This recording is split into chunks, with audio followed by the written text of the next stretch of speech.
Here are 5 more true glitch in the Matrix stories that will make your week weird. Please post your own experiences in the comments. And of course, thank you. This story isn't mine, but my grandfather's. He wasn't the type to make up tales or exaggerate. He was practical, grounded, and someone whose word you could trust. He grew up in a small farming village in the Philippines, surrounded by rolling hills and dense forests. Like many places here, it's a land full of old superstitions and strange stories. But this one, it's different. He was in his 20s when it happened. He worked with his older brother tending carabaos in the open fields by the foothills. It was an ordinary day, hot, the air thick with the smell of earth and grass. Other men from nearby farms were there, doing the same thing. And when it got too warm, they'd sit under the shade of acacia trees to eat lunch. One of the men had brought along a young goat. It was small, barely old enough to wander, but it kept escaping and wandering off. At one point, the goat climbed a hill and darted into a small cave near the top. The man groaned, got up, and followed. He didn't come back. At first, no one panicked. They called out to him thinking he might be playing a prank or taking a break inside the cool cave. But when he didn't answer, the other men climbed up to check. The cave wasn't deep, just a shallow opening in the rock, and there was no way for anyone to disappear inside it. Still, the man was gone. The search lasted for hours, then days. They called in the town officials and local police, but no one could explain it. The cave wasn't connected to any tunnels, there were no holes or pits, and the nearby river didn't lead anywhere dangerous. It was as if the earth had swallowed him whole. A year passed and life moved on, even though the mystery lingered. My grandfather still worked in the fields, but people avoided the hill and the cave. Then one hot afternoon, there was shouting. 2 men came running, yelling that they'd found him.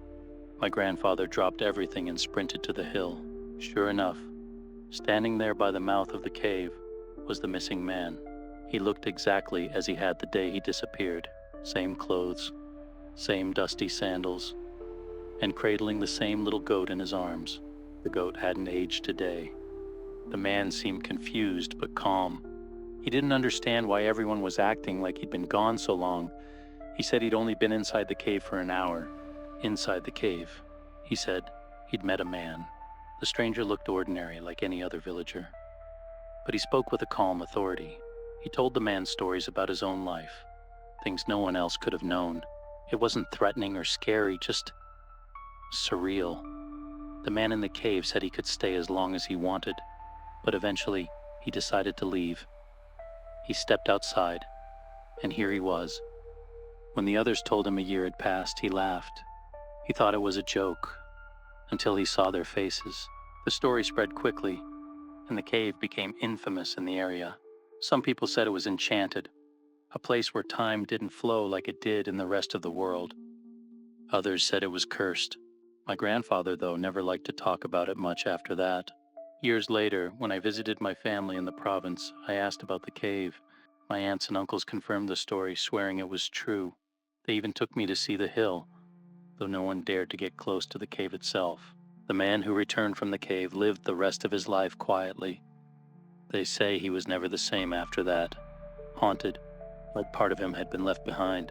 He died years ago, but his story is still told in the town, a reminder of something no one can fully explain. A few years ago, my husband and I had this weird experience while shopping at Target. We were in the toy aisle trying to pick up presents for his younger brothers, when this woman approached us completely out of nowhere. At first glance, she looked like any other shopper, but something about her felt wasn't normal. She reminded me of a character in a video game, like someone had used the create a character tool but didn't quite get it right. There was no reflection or light in her eyes, and her teeth were almost unnaturally white. It was the kind of smile you see on TV, too perfect to feel real. There was something wrong with her face. She started talking to us about a religious group she was part of, saying they held meetings at someone's house nearby, not a church. Just a normal house, she said, which felt oddly specific. She held out a brochure but quickly added that it was her last one, so she couldn't give it to us. Tone was polite, overly cheerful even, but the whole interaction gave me this weird, sinking feeling. While she was talking, I couldn't stop staring at her cart. In the seat where you'd usually see a kid was her purse. It was partially open, just enough for me to see inside, and I could see that she definitely had a couple more copies of the same brochure, and she also had a Bible. What really threw me, though, was how she picked us out of a crowd.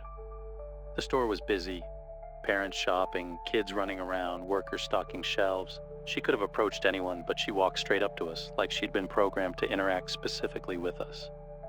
Why us? We weren't doing anything to stand out, just quietly comparing toys. After a few minutes of forced conversation, we managed to excuse ourselves. She smiled and waved. But as we walked away, I couldn't shake the feeling that she was still watching us. The whole encounter was just bizarre. Even now, we joke that we might have met an NPC, a placeholder in the simulation to fulfill some obscure purpose and then disappear. Whatever that encounter was, it felt too unusual to be random. Last night, I had a dream that felt too real. My Amma, my grandmother, is someone I'm very close with. She's in her 70s, but she's still healthy and always full of energy. We see each other almost every day, so I never really think much about her getting sick or anything like that. In the dream, it was her birthday. I forgot to bring her a gift, and I felt so bad. Amma just smiled at me and said, "It's okay. Next year you can bring one, if there's a next year." She hugged me tightly, and then she walked away. It was such a strange thing for her to say. And when I woke up, my chest felt heavy. At 3 a.m., my mom called me, her voice shaking. She told me Amma had woken up around 1 in the morning, struggling to breathe, and called an ambulance. My heart dropped. I couldn't believe it. The exact time I had that dream, Amma was sick. We rushed to the hospital and the doctor said it's pneumonia, but she'll be okay. Right now she's staying at my mom's house to rest. I told Amma about my dream, and she got quiet for a moment. Then she said, "You've always had a strong heart. Maybe you felt mine struggling." This isn't the first time something like this happened to me. A couple months back, I had a dream about a friend dying.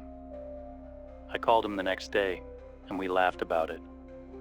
But a few days later, he passed away in his sleep. It's hard not to feel scared when these dreams happen. It makes me nervous because, what if it happens again?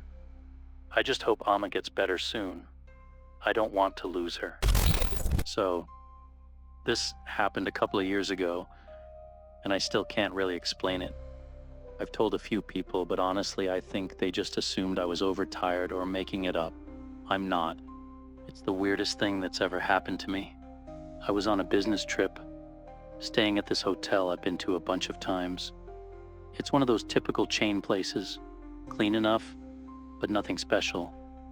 You know, beige walls, patterned carpets, the works. I got in late after a long day and just wanted to crash, so I checked in, dragged my stuff to the room, and basically face-planted on the bed as soon as I got there. I remember lying there, the air conditioner humming in the background, thinking about how much I hated those scratchy hotel sheets. The next thing I knew, I was waking up in the middle of the night. At least I think I woke up. The room felt wrong. It was too dark, for one. Even with the curtains closed, there's always some light from outside. Streetlights, parking lot signs, whatever. But this was pitch black.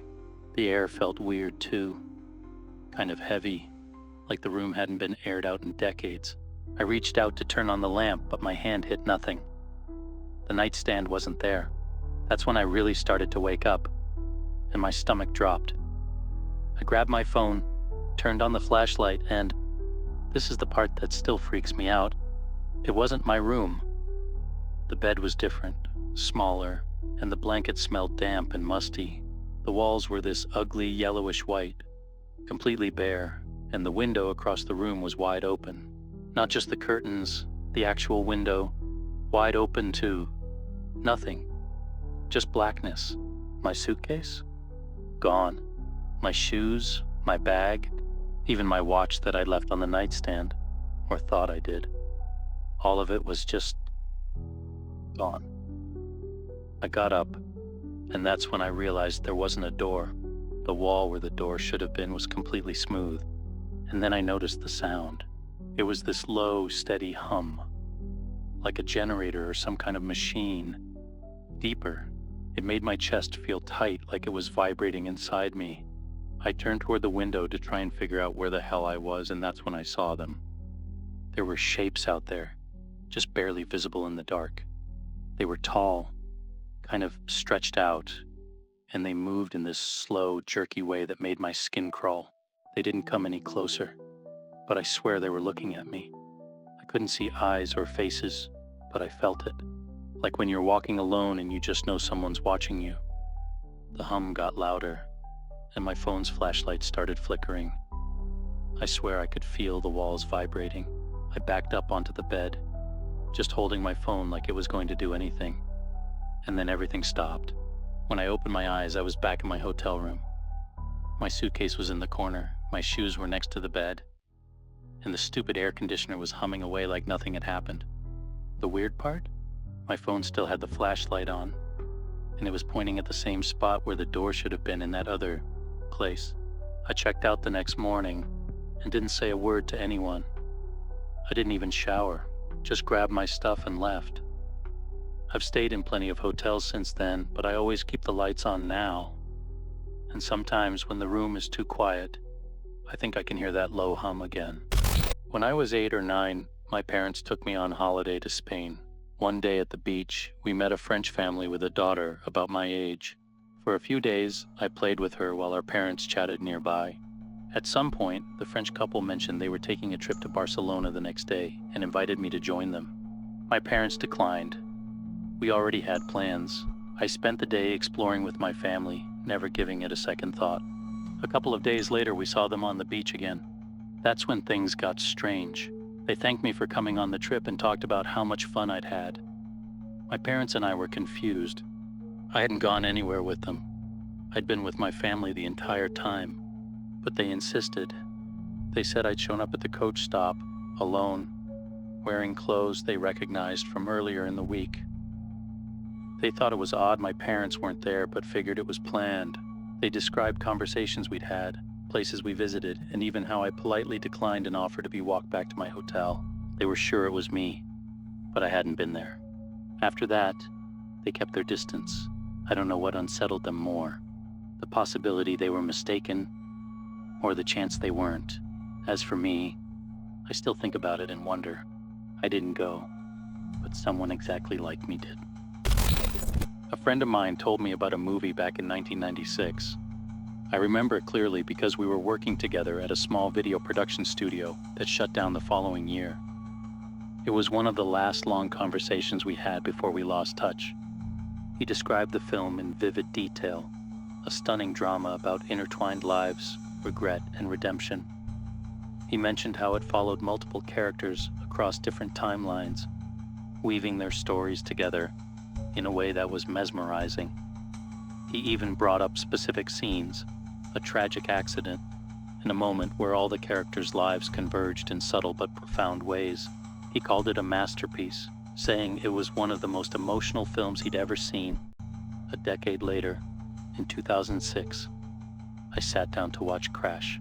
As the movie unfolded, I couldn't believe what I was seeing. Every scene, every moment, and every twist matched exactly what my friend had described 10 years earlier. It wasn't just similar, it was spot on. The problem? Crash wasn't released until 2004, 8 years after he claimed to have seen it, and nearly a decade before I did.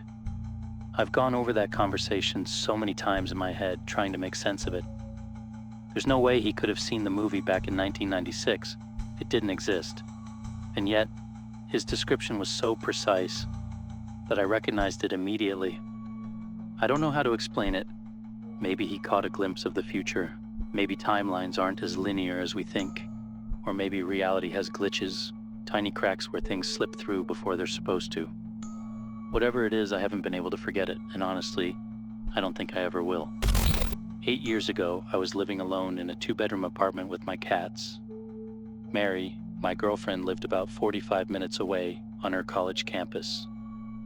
Most weekends, she'd drive into town and stay at my place until her Monday classes. Since we didn't get to spend much time together during the week, our weekends were simple, just the two of us, watching movies or eating out.